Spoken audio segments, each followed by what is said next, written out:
अस्सलामुअलैकुम कदरमनो कतुनको ژوند امانت دی او په امانت کې خیانت کول نه دی پکار. داسې ویل کېږي چې احتیاط نیمه زندگی ده. هر چا له خپل ځان خیال ساتل ډیر لازمي دي. یو څلور ځایونه داسې دي چې هلته د موبایل استعمال بالکل نه دی پکار. ټولو نه لومبې کله چې تاسو د خوب نه راپاسئ د موبایل استعمال یا ډایرکټلی موبایل راغستل نقصان دیختی.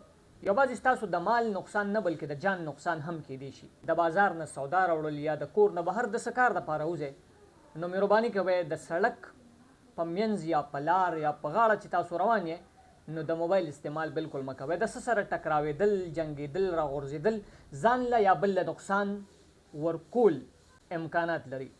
قدرمنو کتونکو د دې نه علاوه یو بل ځای چې هلته بالکل تاسو له د موبایل استعمال نه دی پکار. یوازې تاسو نه بلکې تاسو سره نور هم ډیر خلک نقصان دیخ کیدی شي. یعنی تاسو د یو موټر کار، موټر سایکل یا د یو بل ګاډي په ډرایوینګ کې نو دغه دوران کې بالکل قطعا تاسو د موبایل استعمال مه کوئ.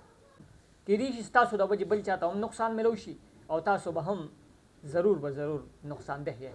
مهرباني وکړئ یو د خوراک په دوران کې بالکل د موبایل استعمال مه کوئ. دا ستاسو په جسم هم ډېر خراب سر پریوزي او تاسو سره ناست نور د خوراک ملګري هم کنفیوز کیدی شي.